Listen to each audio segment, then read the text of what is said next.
Welcome back to She Asked, Tools for Practical Hope.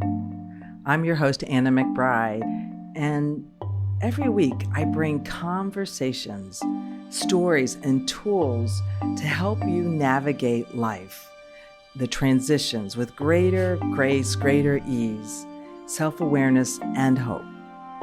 If you've been feeling disconnected, curious about intuition, wondering what's next for you, or if there should be something next for you, if you're on your healing journey or wondering what it means to truly reclaim your power, today's conversation is one you're not going to want to miss. Before we begin, I want to remind you that if you are navigating a transition, healing from loss, redefining your identity, or simply looking for support, you can schedule a complimentary consultation with me through my website, annamcbride.com, where you'll learn more about the workshops, the retreats, online programs, and so much more. So now let's get to today. Today, I'm joined by Min Lee, a shamanic spiritual surgeon, a multidimensional healer, and spiritual counselor who helps people heal emotional, physical, spiritual, mental wounds through her transformational energy sessions. After spending more than 30 years in television production, Min experienced a profound awakening that completely changed her life through plant medicine, spiritual exploration, and her own healing journey. She discovered gifts that ultimately led her on this new path of healing service. Today, we're going to be talking about so much about how to demystify plant medicine, also other types of healing modalities. And we're going to talk about the divine feminine and why it's critical that women do their healing work right now. Welcome, Min. I'm so glad you're here. Thanks for joining us. Thank you so much for having me. I'm really excited about this conversation. Yeah, me too.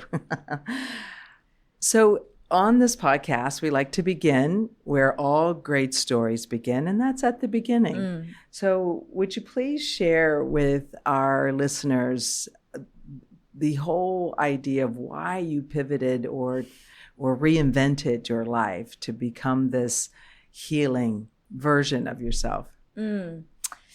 Let's see. I mean, I gave some thought to, do I want a long version or a short version or something in between? So I guess I'll try and maybe balance it by doing in between. So I grew up in a household where my parents, especially my mother, was very into homeopathic and holistic modalities way before it became popular in mainstream culture. Me and my sisters growing up, we actually never went to Western doctors. So if we were ever sick, if something was going on, my mother would take us to the acupuncturist. Okay. And so we would get the teas and she would brew it in the crock pot. And that's actually how we would, heal. And my mother, again, way before it became mainstream, she was doing bloodletting on us, which I know it sounds a little terrifying. And it kind of was for a young child growing up. But what she would do is if you didn't feel well, is that she would massage certain meridian points, usually like, by your shoulders, by your neck. And then she would prick our fingers. So she would prick the thumb. Okay. And then if you were really sick, she would actually prick your big toes, which was really painful. But even though you would fight it, inevitably, after a few minutes, you actually would feel better. Wow. So energetically, she already knew, and she was so intuitive, and she was actually psychic. She is psychic. And I definitely know now, looking back, I know that her gifts are exactly what I have as well. Okay. So I've been able to make that connection after all these years. So that's a little bit of background in terms of my family. But for me, my kind of spiritual awakening in my path actually started, I would say probably when I was in my, early 20s. I've always been very spiritual. My parents were Buddhist. We would go to temple every Sunday with my parents. They never forced it on us, but it was something that in terms of our family conversations, we were always talking about reincarnation, karma, past lives. So that type of language was not foreign to me or my sisters growing up. You know, I definitely always held the deep-seated belief that there was definitely more to this life, this kind of three-dimensional existence, and that you are, you know, energetically and divinely connected to the people that are in your lives. So for me, I would say probably around 2011, 2012 is really when I started to really delve into my spiritual path and really opening myself up to that. And fast forward to 2020, at the beginning of COVID, which I know for a lot of people was a very transformational, pivotal point for a lot of people. Right. I was watching a video on Facebook. It was Jada Pinkett Smith. It was at the time her show called Red Table Talk. And she had, you know, several people on the panel having conversations about plant medicine journeys. And so each person was sharing their experiences, whether it was with MDA or ayahuasca or ketamine. And one person was talking about their experience with psilocybin. And I had never done psychedelics. I had maybe smoked a little bit of cannabis, but it never really resonated for me. But really, I've never done anything like that. And it just immediately, I just knew. It just, something came through me. And as I was watching it, I was like, that's what I'm going to be doing. Wow. And then literally less than 3 weeks later, I found somebody through a mutual friend, and she guided me on my first psilocybin journey. And that just cracked me open. I mean, talk about a gateway that opened up. And so from that point on, I started meditating on a daily basis. It was interesting because it was almost like my body and my, every part of me almost craved the meditation every morning after that. It's like before I was trying to meditate in the mornings and I just felt like I couldn't really fully connect to spirit, source, whatever you want to call it. But after that psilocybin journey, I was immediately able to, as soon as I would kind of lay down in the morning, I would just feel so connected. And so something really just cracked open for me. And that was really the true beginning of my deep spiritual journey. And less than a year after that psilocybin journey, I started to feel the call to sit with ayahuasca. Which, you know, most people would say is, you know, she's either called grandmother or mother. And, you know, it's one of the master plants. And a lot of people either go into the jungle, into the Amazon, or they, you know, find different temples and places where it's a safe container to be able to do it. And I was able to do it in, you know, upstate New York. And to talk about a true transformational experience is, there's probably not enough words to fully articulate what those ayahuasca ceremonies have meant for me and really setting me on a course that has completely shifted the trajectory of what I thought my life was going to be and completely opened up and has unfolded and continues to unfold. So between those two medicine journeys and then also doing Wachuma or San Pedro, which is grandfather, which is another master plant, which was towards the tail end of last year, 2025. Even sometimes I can't really fully believe that this is where my life has taken me. But I'm deeply grateful to the plants. I truly believe that before we incarnate in any particular lifetime, that in a sense that we kind of establish a soul blueprint for ourselves and the lessons that we want to learn, and that we do make soul contracts, not only with people who will come in and out of your life, but also these plant medicines, because they're also highly intuitive. They hold so much wisdom and they're vibrating at such a high frequency that the level of depth and knowledge, protection, and just beautiful energy that you receive from them the healing energy that you receive from them, the insight that you receive from them, the feeling that you are connected to everything and everyone around you. Right. That oneness that people talk about in the spiritual community. That is something that you can't really fully understand or experience unless you really kind of take that leap and really sit with one of these medicines. Yes. And again, you know, the medicine journey is not for everybody, but I truly believe that you do make contracts with some of these medicines to come into your life at a very specific point, at a very pivotal juncture in your life. Yes. To help crack you open and then to help you not only see with such clarity and insight, right, but also to gently and sometimes not so gently guide you on your path. Oh my goodness, there's so much in that story. There's a lot to unpack, because I too have a history that we've talked about with plant medicine, and I can't wait to get into it deeper. But let me just touch on a few things. You spent over 30 years in the television production business. What was life like back then? You know, it's interesting because I went in knowing at 18 that that's what I wanted to major in college. So I'd gone into Boston University and NYU. Okay. And this is back in the late 90s. No, mid 90s, right? I'm dating myself. I graduated in 1990 from high school. Yes. So I'm dating myself. But okay. So, you know, I went to visit both of the schools. I went to, you know, New York City to visit. And at the time in the 90s, New York was a very different place. You know, it was really, it was New York City. I remember. Yes, in the 90s. And I was like, at the moment when I was 18, I was like, you know, I don't know if I'm ready for New York right now. And then I went to Boston and I visited and I was like, this is it. Felt comfortable. It was a doable city. And I majored in broadcast journalism. Okay. Like I knew that I wanted to either work on documentaries on long format. I knew I didn't want to do, you know, hard news. I'd done internships when I was in college and it just was not for me. I was like, the day that I had to sit outside in a van waiting for Nancy Kerrigan to show up after the whole thing with her and, you know, Tanya Harding, I was like, this is not for me. This is not my jam. I give so much credit to so many people and so many of my friends who did follow that path.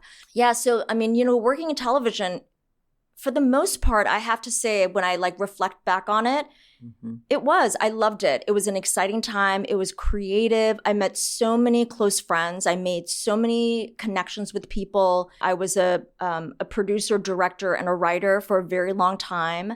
And then I shifted over to being a network executive.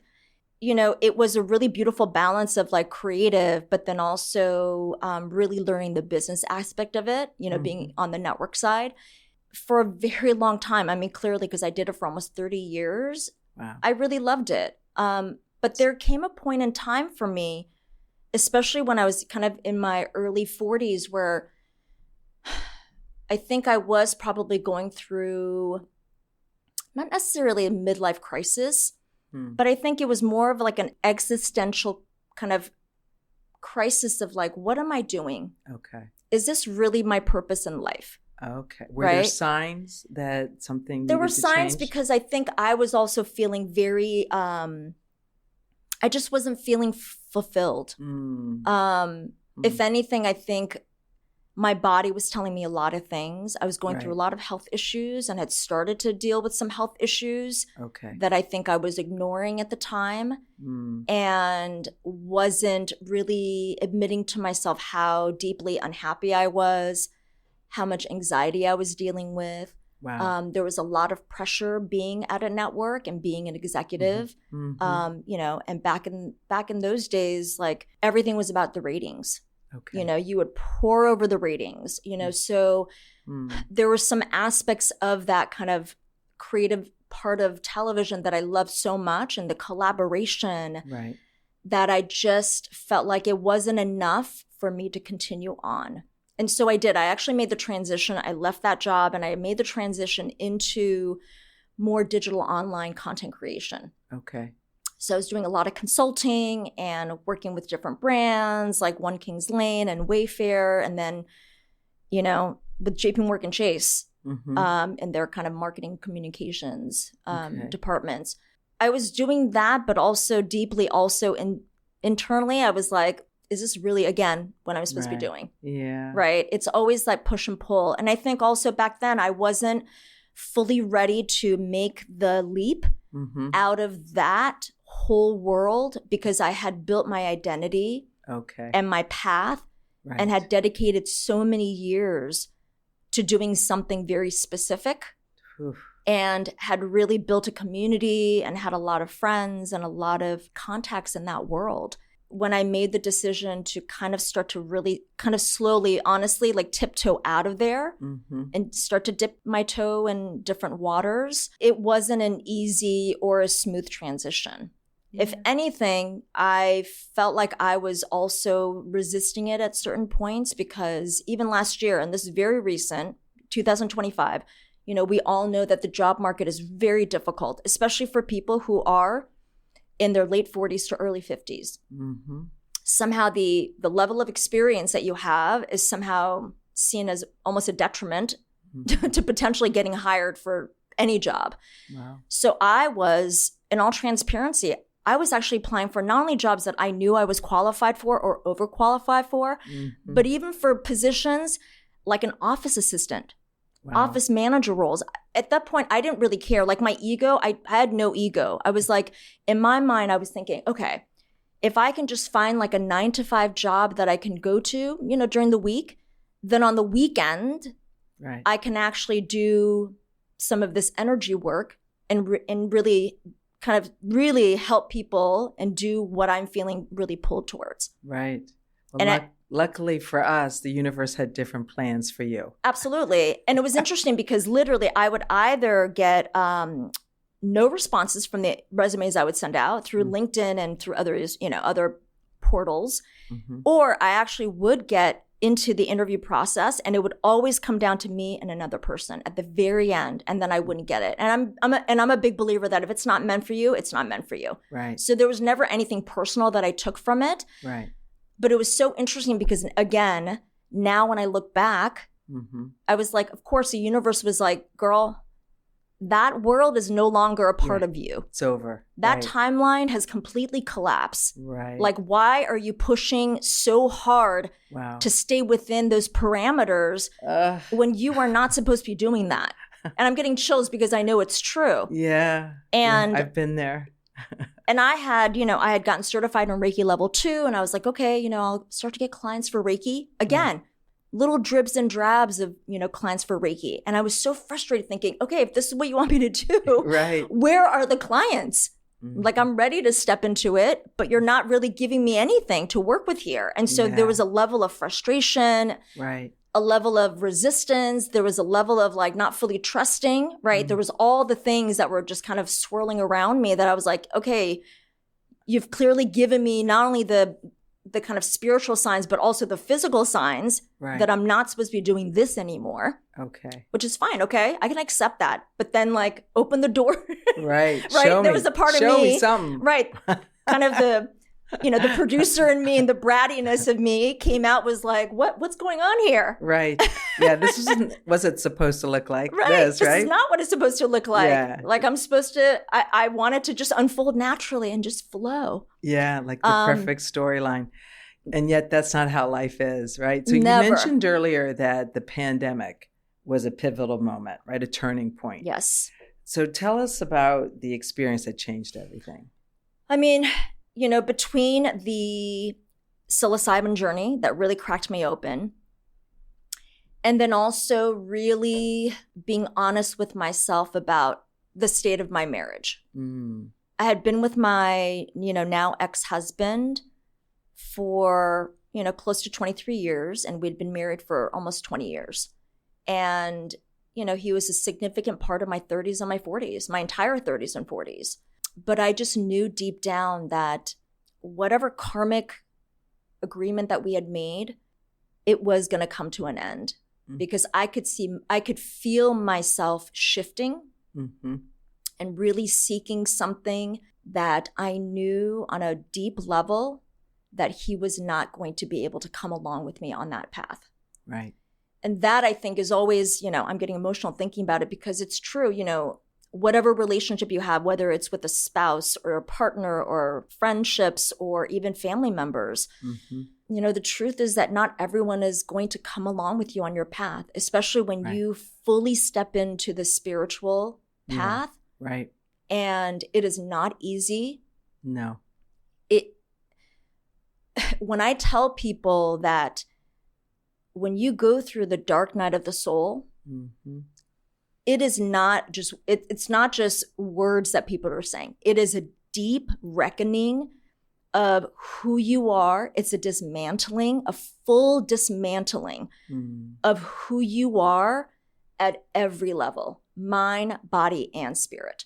I mean, talk about being pulled out of who you thought you were, your identity, the ego part of it, all the things, right? And being completely ripped open where you are just completely raw. You don't know where you're headed.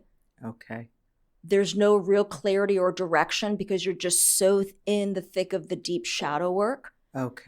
And, talk about really facing your traumas and all the narratives and the patterns and the cycles that you have bought into, that you've continued for whatever the reasons were, right? The nervous system dysregulation, all the things that everyone is dealing with. But there was no going back.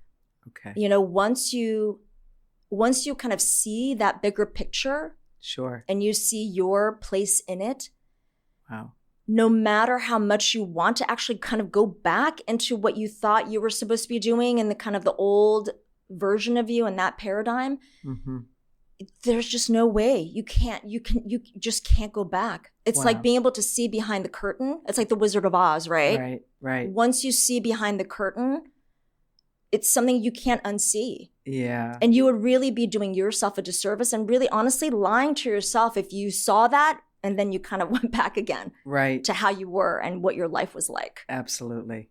I only lived like that for a few decades. So what role did psilocybin play in this for you? So psilocybin was probably, I would say, like I mentioned, it really cracked me open. It was a real, it was like the first step in really opening up every aspect for me. Of seeing everything, the clarity that it brought. It really cracked my heart chakra open. And I'm an empath, and I feel everything. And I think there was a big part of me that pushed that down for a very long time. I'm highly sensitive. I can feel people's energy and their moods immediately. And even growing up when I was younger, I cried all the time. At the drop of a hat, I would cry all the time. But it made my parents very uncomfortable. They did not know how to handle my sensitivity. It almost, I think, made them not only uncomfortable, it also made them angry. And there were times where I felt ashamed about it. And so I learned at a very young age to just push it down, right? And that in turn actually would come out in moments of rage for me. Because I wasn't able to fully express how I was feeling. And growing up in a very traditional Korean household where you never talk about your feelings. Right? There's no discussion about emotions. There's no deep diving into family trauma, ancestral trauma, how that has informed how my parents operate in the world, how they parent me and my sisters, how that affects us and how we show up in the world. None of those conversations are ever had. Sounds very similar to the Irish Guatemalan household I grew up in. Absolutely. I actually think I think the commonality that we have, every single person, is that everyone can relate to growing up most likely in a household where emotions were never discussed. They were never addressed. You just pushed it down. Or tolerated. If something traumatic happened, it was never discussed. Going to see a therapist, unheard of. Right. Unheard of. That brings shame to the family. You don't talk about family problems outside of the family. Right. Even though you never really talk about it anyway. Yeah. So it's that silence is such a killer on so many levels.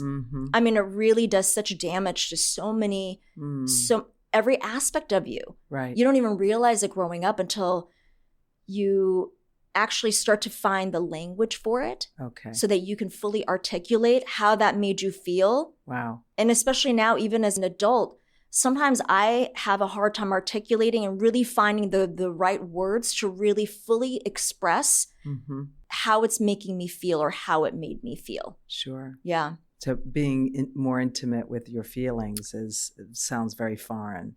And that certainly was my upbringing as well. I didn't have language that could help me identify with what I was experiencing. Yes. Which was interesting because we were a big family and we had a lot of women. I mean, there were 7 girls and 4 boys. And feelings, with that many women, there's a lot of feelings. However, we as children weren't allowed to express them unless they were pleasant.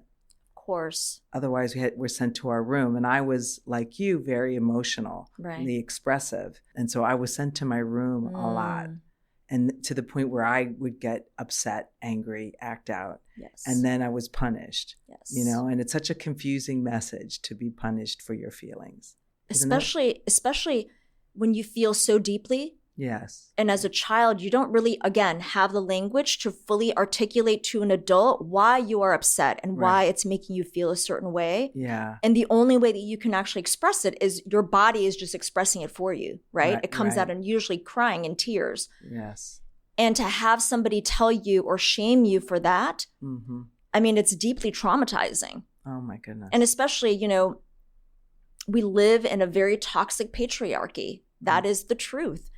To have people tell you, this makes us uncomfortable. So we only want to see women be happy, smile, swallow all of their pain and their, grief. Or anger. Right. None of that is becoming for a woman. Right. It's all about making other people feel comfortable at your own expense. Oh my goodness. Which is essentially poisoning yourself. I mean, that really is the truth, is just poisoning yourself. Okay. So once you were cracked open, once you started becoming reconnected with those parts of you that you had suppressed, how did that change the narrative that you had been living? It solidified for me what I had already been feeling for a while, that I definitely needed to make a big change in my life. Ending my marriage was a really big catalyst. It was something that I knew that I had to do. Okay. But I had been holding off on it. Right. Like most people, when you're in a relationship for a very long time, and especially when you have, children, we have a son, it was really, I talk about being tortured about that decision. Right. Internally, the struggle that I was going through back and forth, was excruciating. And it wasn't until I did ayahuasca for the first time back in 2023 where a grandmother essentially said to me, and this is, for anybody who hasn't sat with any plant medicine, this is an internal dialogue that you have with the medicine. Right. And she essentially said to me, it's time and you know what you need to do. Essentially about getting divorced, about taking that leap and really crossing over that threshold. Right. And I spent probably a good 2 or 3 hours during that ceremony just crying. Just crying and knowing that was the truth. Okay. That I had not fully wanted to admit to myself. Sure. And just feeling deeply, deeply sad that the vision and the dream that I had of what a marriage looked like, being with somebody, quote unquote, for the rest of your life, keeping a family together, all the pressures that you just feel internally, the feelings of failure, right? Of letting people down, of breaking a family apart. That was that internal struggle was it was really, really difficult for me. But after that, that first ayahuasca ceremony and the clarity that I received, it was almost like just validation. That's all it really was like I already knew internally what I had to do. Right. But her kind of in that motherly, grandmotherly way saying to me, you know what you need to do and that it's time. Wow. Yeah. And so, that was one big decision that I knew I had to make, which I did, obviously end up making. Okay. And, the next time that I actually sat with ayahuasca was in 2024. And this is really where everything completely shifted for me. Okay. I was, sitting with the medicine, laying down. I had like the covers over me, kind of was feeling the medicine kind of moving through me and kicking in. And, they sing what they call Icaros, which is, songs throughout the ceremony. And music, for most people, I'm sure they feel it and maybe not realize it, but, certain frequencies of music and sound and tones are very healing and activating. Right. So at one point, one of the facilitators, I felt him kind of literally right in front of me. And I had my eyes closed and it was obviously dark. And I heard him strumming the Icaros on a acoustic guitar, and he was singing. And all of a sudden, my arms, like a marionette, like somebody else was controlling my arms, started moving on their own. All of a sudden, they flew up out of the covers and just started to do something very purposefully, these movements. And which I intuitively knew that it was something sacred. Okay. It wasn't random. It wasn't like my arms were just going weird and doing whatever it was and kind of flailing. Right. It was so purposeful. And I just knew that it was like it was activating codes or something was being opened and activated. Right. That was for almost 6 hours during the ceremony. Oh my goodness. Even if I wanted to, like in my mind, I was like, stop. I would kind of tell myself to stop. It would literally stop for 5 seconds and then it would just go back. Wow. To doing, whatever it was doing, all these different movements. Wow. Sounds very powerful. So coming out of that ceremony, what I found out very quickly was that it was light codes and light language that was happening to me. Okay. So fast forward after that, literally probably less than a few weeks after I'd done that ceremony in 2023, I started to feel the call to do Bufo. Okay. And so for people who don't know Bufo, what Bufo is, it is from the Sonoran Desert toad in Mexico. It is a poisonous toad. And what they do is they extract from the glands and they dry it and it becomes these very, very tiny fine crystals. And then you smoke it. And it's called the God molecule. It's 5-MeO-DMT. And the reason why they call it the God molecule is because you literally, the minute that you inhale it and it's in your lungs, the medicine hits you. There's no delay. There's no lag time. And for a lot of people, they immediately literally connect straight to God, spirit, source, whatever you identify with, or you experience ego death, or you experience nothingness and the void. Okay. And that was the first time when I did it, was when my vocal light languages got activated. Okay, there's so much to talk about here. I think one of the things I want to touch upon before we get deeper into all of these medicines is I think all women, or there are at least many, I was certainly one of them, that reach a certain point in their life where they realize I'm living my life to fulfill other people's expectations. Yes. Right? And it sounds like that's where you had reached. Yes. Right? I know I did as well. Yet it's interesting. I kind of went backwards, meaning I was aware of how unhappy I was. I just didn't know what to do about it. And I operated from the misinformation that there was something wrong with me. And so I just went about a version of healing. Right. To fix me. Right. So that I could stay in the marriage, right? Right. Not realizing that what I was attempting to do was still fulfill other people's expectations. Yes. Right? And also stay within the confines of the life that you had created. That's right. Right? It's like I have to make this work. That fear of even just stepping out of that box is scary as hell. Yeah. Yeah. It was definitely a moment in time. And for me, it was in my early 30s where I just knew this wasn't going to work out. Yeah. And yet still didn't know what to do. So I just thought, well, let me figure out how to fix me so I could fit here, not realizing, as you had mentioned earlier, that lifeline, that timeline had collapsed or was in the process of collapsing. So it is amazing what we will do as women, right, to make things work.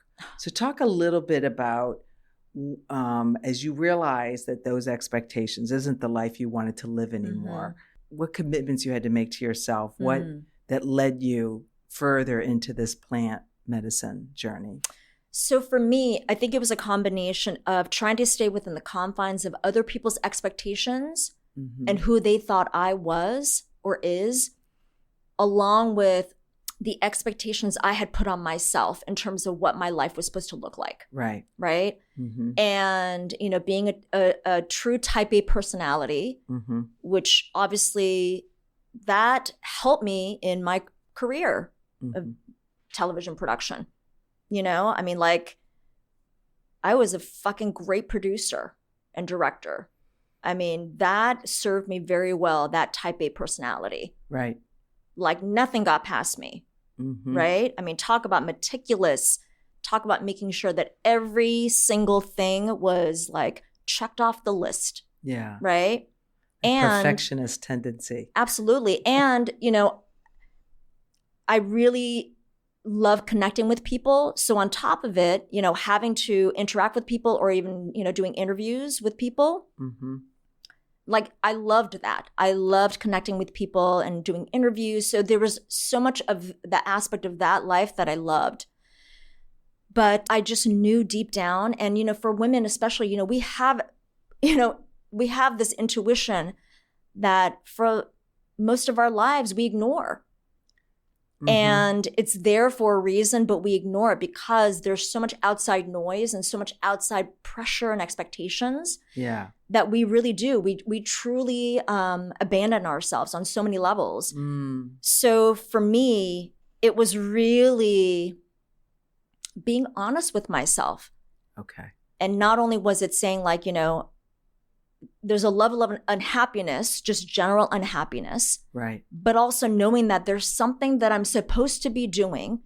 And I know this sounds so woo-woo, but I knew that there was a bigger purpose to my life here. Okay. I just didn't know what that was and what that looked like. Yeah. And so for me, I was willing to follow these little breadcrumbs. Okay. Right? Like Hansel and Gretel. Right. And the plant medicine was really my guide. From psilocybin to ayahuasca to bufo and then to wachuma and then to cannabis. Right.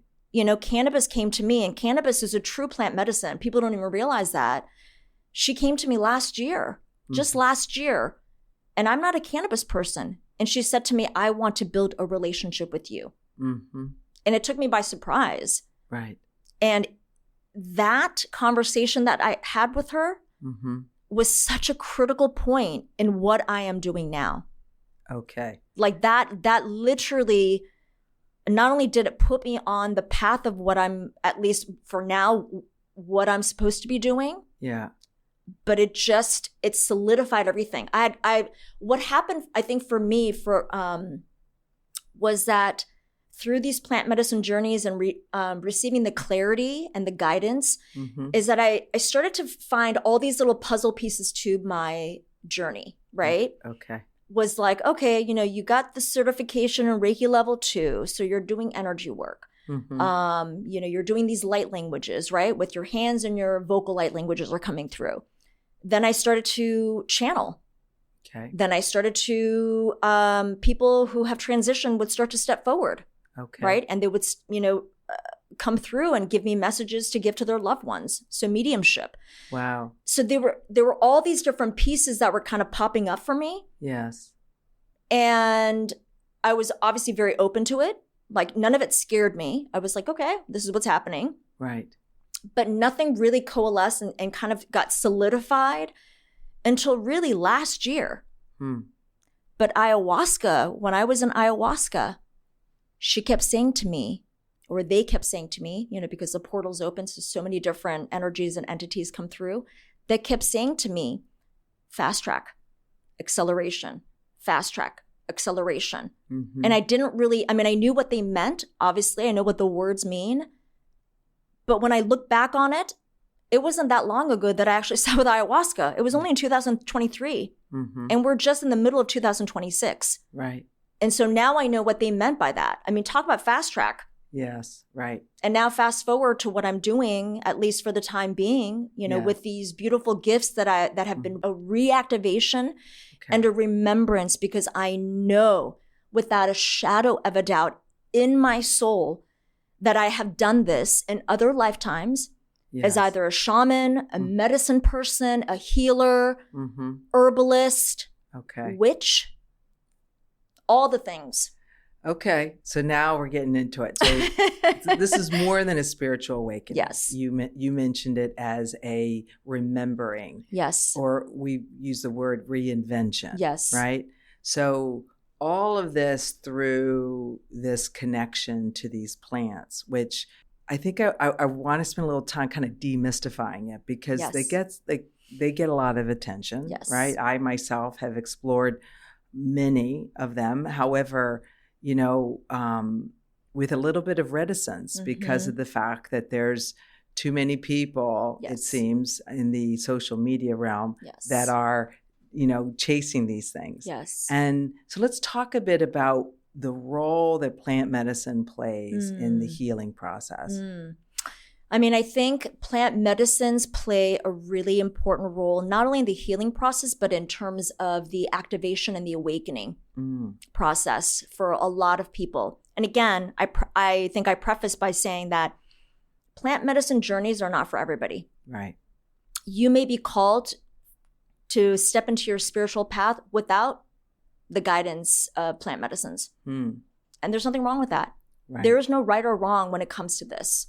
I really want to emphasize that, because I think for a lot of people, they hear, like you said, on social media, they hear the buzzwords, they see these videos for all these different retreats that are offering all the different plant medicines, and they feel compelled to do it because they think that that is what is going to either jumpstart their spiritual journey or in some way kind of heal them, that it's like a magic bullet. Right. And I'm here to tell you, it is not a magic bullet. Thank you for saying that. I will say without a shadow of a doubt, it is not a magic bullet. All it does is actually bring everything up to the surface for you to be able to not only observe it, process it, start to really release it and heal. It's just the beginning point of your healing process. It is not the be all or the end all. Yeah, my experience was that it just pointed me in the direction of where I could go if I was ready. And so things get revealed, as you mentioned, throughout the process in a very accelerated way. Yes. It's helpful to unpack this stuff with someone who really you trust and has done healing work themselves. Can you talk a little bit about that? Yes. So what is critical is, so I want to first say is that plant medicines are just one modality out of so many other modalities in this kind of spiritual journey toolkit. Okay. It is just one tool. There are so many other modalities that do not require any sort of mind-altering substance. Okay. So I just want people to know that you can achieve what you need to achieve and start your healing journey without that. There's so many other modalities, right? The most critical part is actually not even the journey itself, the ceremony itself. It is actually the integration part. Okay. Which is something that a lot of people either jump over. Yeah. They bypass it. Right. Which is called spiritual bypassing. Thank you. And they almost get addicted to the feeling that they get from being in the ceremony. Right. And so they'll go back multiple times without really taking the time to really kind of sit with it, find somebody to help them truly integrate, whether that is a licensed therapist who is experienced with, helping people integrate through plant medicine journeys, or somebody who's a life coach, right. Or just a trusted mentor or a guide or a healer, right? Yes.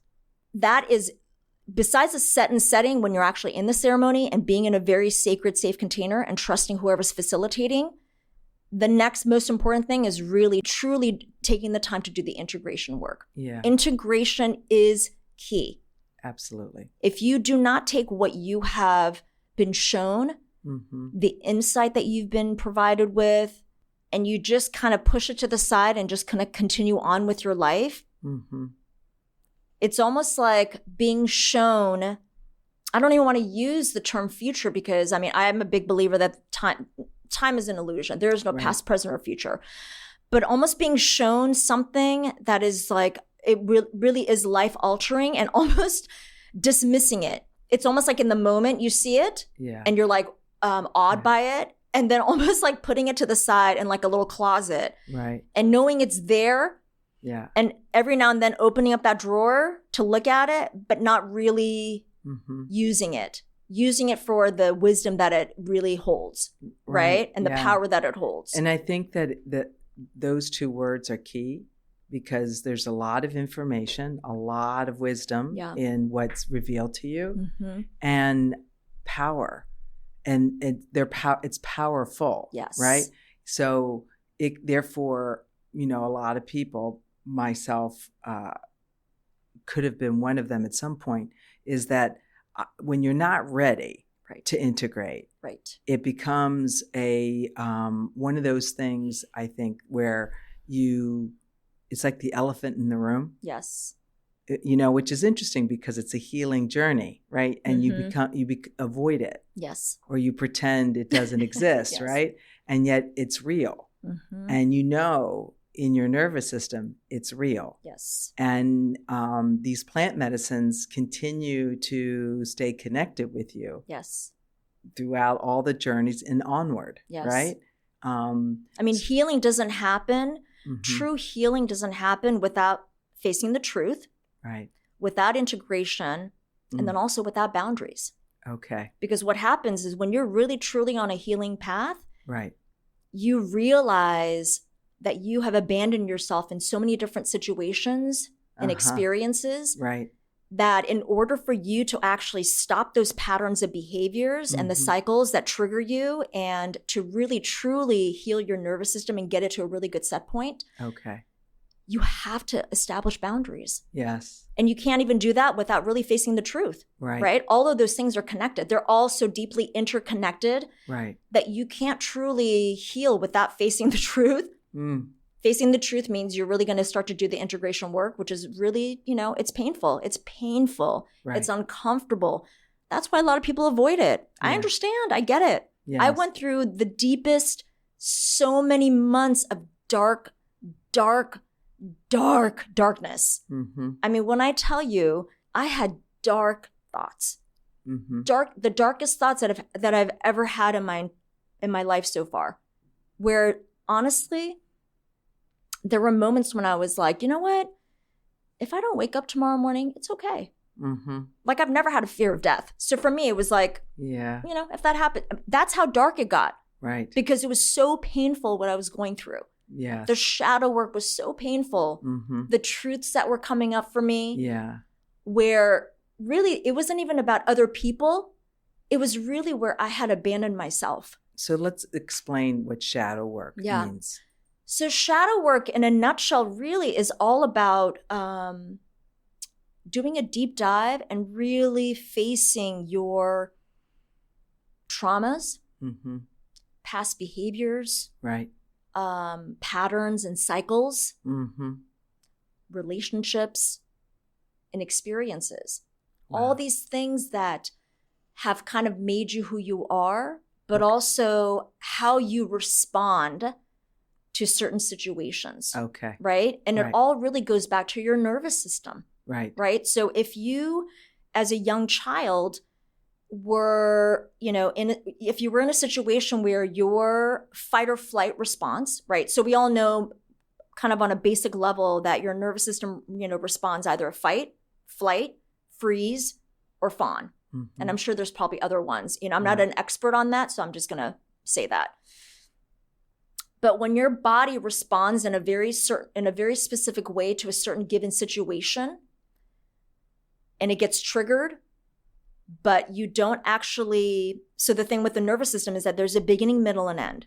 Mm. So when you see like dogs and cats, they're always shaking and resetting their nervous system. Right. What happens with humans is that we actually don't ever get a chance to really shake off and really kind of reset our nervous system on a physical, physiological level. Mm-hmm. So what happens is that your body actually thinks that it's always stuck in that middle part of that response of what happened. So let's say, there was a really traumatic event for you when you were younger. Right. If that was never addressed, it was never discussed, you were told to push it down, your body still thinks it's in that situation. Wow. So at any given point as you go through your life as an adult or a young adult, when those similar situations happen or somebody does something or says something, your body responds because it thinks it's still in that that mode, right? That where trauma. It's not safe, the trauma mode, and that you're not safe. Mm-hmm. So you immediately, by default, your body goes into whatever it's going to go into. Yes. Right. So either you run, right, flight, yeah. or you fight. You start getting angry, right, or you freeze, and then you freeze. I think a lot of the times, especially for women, is usually what we do is that we try and like calm the situation down, right? We try and like just de-escalate as much as possible. Or we avoid. Or we avoid at our own detriment. Right. The fawning part, I know I was just talking with a client yesterday, comes out with in lots of confusing ways, like people pleasing, placating, yes, right? Living other people's expectations, those we were describing, absolutely, and therefore going unfulfilled, right. Even that phenomenon of, I remember when like during the Me Too movement, when people were saying like, well, how come these women, they still continue these relationships with these, and I'm obviously speaking in purely binary terms between men and women. These women who've been like sexually harassed and abused by these men, that they still continue their relationship, with them. Yeah. The fawning, right? Right. Because it's a physiological response. Like they're thinking in purely mental terms of like, yes, logically, yes, in your mind, you're like, yes, this person did something to me. I absolutely should be breaking ties with them and never having any sort of contact with them. Right. But there's another part of you, especially when you've been conditioned as a woman in this society, in this culture, to always manage everyone else's emotions and their expectations and keep the peace, right? Yeah. And calm everyone else at your own, again, to your own detriment. Correct. Yeah, it's very common. Absolutely, it's very common, and you're right. And it's societal as well as whatever system you grew up in, family, society, school. It's really just ridiculous how much we've done to set women up for injury. And not just women, I know men too. However, predominantly it's women. And I, for myself, I realized only through the work that I've done, the healing work that I've done, that the shadow work I had to do. I had to face the traumas that I went through. I worked with a trauma specialist and she helped me chart out all the traumas from my childhood. Wow. Before I was even 17 years old, I had experienced over 100 traumas. Oh my God. And it was just seeing it down on paper freaked me out. I bet. So I broke up with her. I stopped going. I was like, I'm not ready for this. You're not ready for that truth. It's too painful. And then I went into more healing work with using plant medicine. And I was shown through ayahuasca and bufo what those traumas were really about. Yes. We talked about timelines. We talked about other lives that you've lived, that I've done the same thing. And I totally understand where you're coming from with that idea, because I really do believe part of what I was charting wasn't on the same timeline. And it was all to expand me as a person. Yes.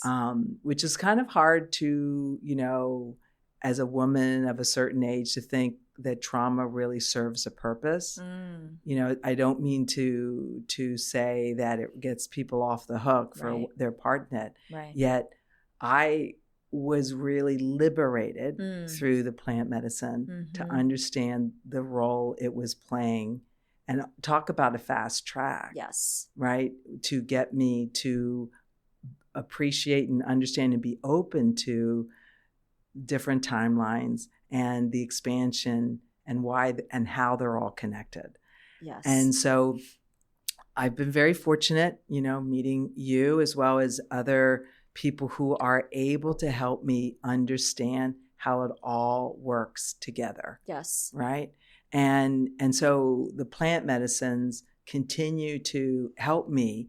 As you said, they're kind of like breadcrumbs, but they're guiding me through to get connected with other people of similar experience.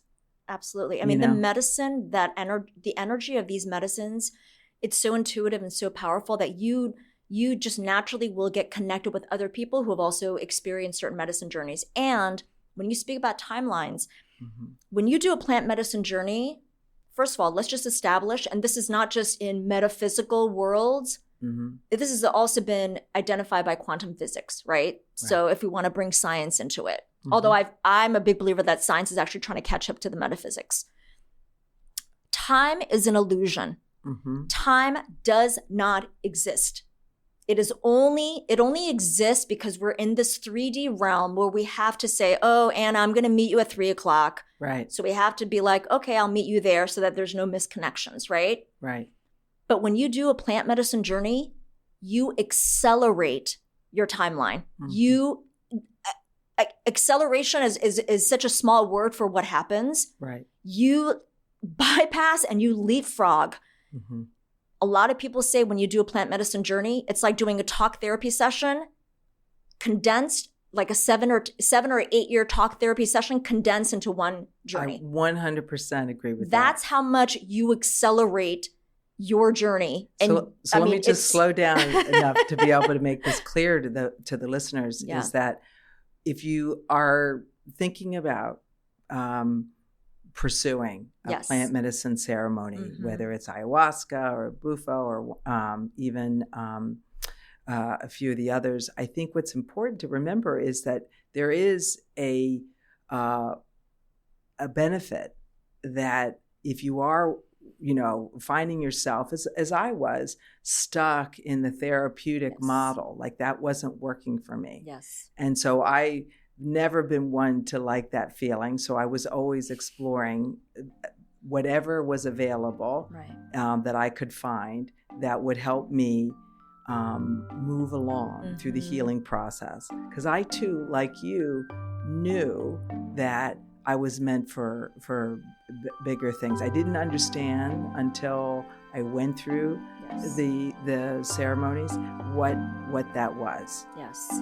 Because what got revealed was a lot of the things that I am doing now, yet even bigger. Yes. And so, all this to say is that the plant medicine gave me a much wider, deeper collapse, so to speak, right?